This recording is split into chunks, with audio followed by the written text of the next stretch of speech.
Hello, আমি Mohammad Sharifuddin, HR admin, life care Pharma.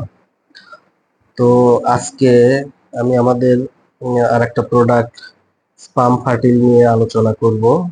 আসলে একে একে আমরা এখন আমাদের ইনফার্টিলিটি প্রোডাক্ট গুলা সম্পর্কে আপনাদের ধারণা দেওয়ার চেষ্টা করব।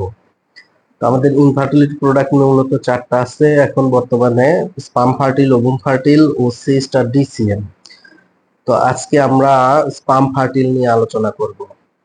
স্পাম ফার্টিল আলোচনা করার আগে আপনার বুঝতে হবে ইনফার্টিলিটি আসলে কি।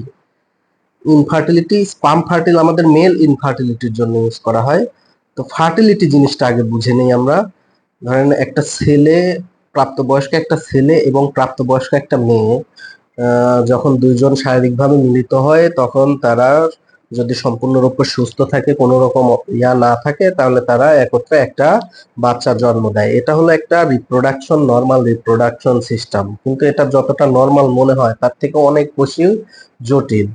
তো আজকে আমরা ছেলেদের ইনফার্টিলিটি সম্পর্কে আলোচনা করব। আমরা ছেলেদের রিপ্রোডাকশন সিস্টেম সম্পর্কে আলোচনা করব। আমি বললাম যে স্বাভাবিকভাবে একটা ছেলে, পূর্ণাঙ্গ ছেলে, প্রায় একবার যৌন মিলনের সময়ে প্রায় 3 থেকে 5 কোটি শুক্রাণু আহ, আপনার সার্কুলেট করে। তো যখন এটা অ্যাবনর্মাল হয় বা ওই শুক্রাণুর গঠন ঠিক থাকে না, তারপরে আপনার শুক্রাণু কোনো ব্লকেজ থাকে, মানে মুভ করতে পারে না, তখন এই যে এই জনিত সমস্যাগুলাকে মেল ইনফার্টিলিটি বলে।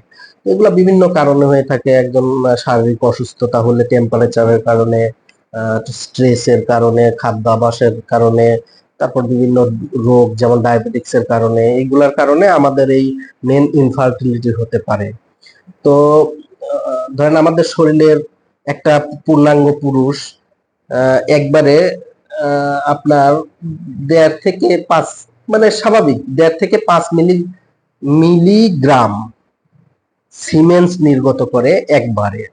তো এর মধ্যে যদি আপনার 1 মিলিগ্রামে, আগে ছিল 20 লক্ষ, এখন বর্তমানে ওয়ার্ল্ড হেলথ অর্গানাইজেশনের রিপোর্ট অনুসারে 15 লক্ষর নিচে যদি হয় শুক্রাণুর কাউন্ট, তাহলে সেটাকে বলা হয় যে সে স্বাভাবিক না, তার স্পাম কাউন্ট কম আছে। কিন্তু তার মানে এই না যে সে আসলে সন্তান জন্ম দিতে পারবে না। আহ, একটা স্পাম কিন্তু একটা সন্তান জন্ম দিতে পারে, কিন্তু এর চান্স অনেক কমে যায়। তো যখন এটা আপনার 20 লাখের উপরে থাকে 1 মিলিগ্রামে, স্বাভাবিকভাবে 20 বা 15 লাখের উপরে থাকে, তখন তাকে বলা হয় নর্মাল স্পার্মাজিয়া। আর যদি আপনার 15 লাখের নিচে থাকে তাহলে বলা হয় অলিগোস্পার্মিয়া।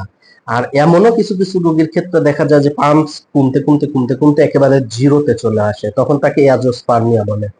তো আসলে এই জিনিসগুলোর জন্য আমরা আসলে মেল রিপ্রোডাকশন সিস্টেমটা কি, কিভাবে এটা কাজ করে, এটা সম্পর্কে একটু জানলে আমরা অন্যগুলা, আমাদের প্রোডাক্ট সম্পর্কে ভালো ধারণা নিতে হবে। আগে মেল রিপ্রোডাকশন সিস্টেমটা আমরা একটু জানার চেষ্টা করি খুব সংক্ষিপ্ত ভাবে। দেখেন, একটা মেল রিপ্রোডাকশন সিস্টেম সাধারণত 3টি জিনিস নিয়ে গঠিত হয়। টেস্টি, মানে আমাদের ইয়ার নিচে যে 2টা বিচির মতো থাকে একে বলা হয় টেস্টি। আর কিছু নল যাকে বলা হয় ডাক, আর কিছু গ্ল্যান্ড, 3টা গ্ল্যান্ড আছে, এদের হলো সেক্সুয়াল গ্ল্যান্ড বলা হয়। এটা দেখতে পাচ্ছেন, এটা হলো আমাদের সম্পূর্ণ মেল রিপ্রোডাকশন সিস্টেমটাকে ছবির মাধ্যমে দেখানো হয়েছে। এটা হলো টেস্টি, এখানে 2টা ইয়া আছে, 2 সাইডে 2টা থাকে। একে যে আবরণ করে থাকে বা থলির মতো, এটাকে বলা হয় স্ক্রোটাম। তো শুক্রাণু মূলত এই যে টেস্টের মধ্যে উৎপন্ন হয়। আসলে আমরা এই টেস্টের মধ্যে কি আছে এটা একটু দেখার চেষ্টা করি। তো এই যে টেস্টির মধ্যে দেখেন লক্ষ লক্ষ, মানে নুডলস এর মতো পেঁচানো নল থাকে। আসলে এই নল গুলাকে বলা হয় সেমিনোফেরাল টিউব। এই সেমিনোফেরাল টিউবের মধ্যেই কোষ থাকে, ছোট ছোট অসংখ্য কোষ থাকে। এই অসংখ্য কোষ আপনার বিভাজিত হয়ে আস্তে আস্তে আপনার শুক্রাণুটি তৈরি হয়। এই দেখেন এই যে অসংখ্য কোষ আছে, এই যে কোষগুলো একটার থেকে ভাগ হয়ে দুইটা হচ্ছে, দুইটার থেকে এই যে আস্তে আস্তে ভাগ হয়ে এটা এই যে শুক্রাণু তৈরি হয়। তো আসলে এই যে এইখানে মূলত শুক্রাণু এই সেমিনিফেরাস টিউবে তৈরি হয়।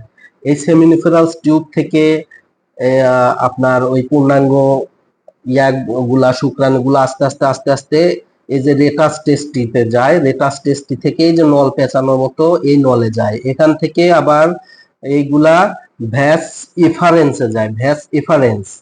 এই ভ্যাস এফারেন্স থেকে এই যে দেখেন পেঁচানো নল, মানে আপনার ওই যে টেস্টের উপরে একটা থলির মতো এখানে অনেক বড় লম্বা একটা পেঁচানো নল থাকে, এটা বলে এপিডিডার্মিস। এইখানে কিন্তু আপনার শুক্রাণুগুলো স্টোরেজ থাকে। এই নলটা প্রায় 6 মিটার লম্বা, তাহলে চিন্তা করছেন প্রায় একটা মানুষের 3 গুণ বা 4 গুণ এই এত বড় নল, এর মধ্যে সম্পূর্ণটা শুক্রাণু দ্বারা ভর্তি, মানে এখানে শুক্রাণু স্টোর থাকে।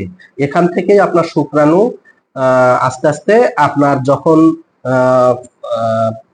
পুরুষ উত্তেজিত হয় তখন এখান থেকে শুক্রাণুটা আমাদের উপরের দিকে যায়। উপরের দিকে কোথায় যায় আমরা আস্তে আস্তে সেটা দেখব। দেখেন শুক্রাণু এখান থেকে এই যে এপিডিডার্মিস থেকে এই যে নলের মাধ্যমে এখান দিয়ে আস্তে আস্তে আস্তে আস্তে এই যে এই নলটাকে বলা হয় ভাস ডিফারেন্স। ভিতরে ছিল ভাস এফারেন্স, নলটাকে বলতো ভাস এফারেন্স আর এটাকে বলে ভাস ডিফারেন্স। তাহলে এই শুক্রাণুটা এখান দিয়ে আস্তে আস্তে আস্তে আস্তে ঘুরে এই যে মূত্রথলি এখানে মানে প্রস্রাব থাকে, এর উপর দিয়ে ঘুরে এসে এইখান দিয়ে এই যে এটাকে বলা হয় পিটুইটারি পোস্টেটরি গ্ল্যান্ড। এই যে পোস্টেটরি গ্ল্যান্ডের এখানে এসে এই শুক্রাণুটা নির্গত হয়, মানে এতটুকু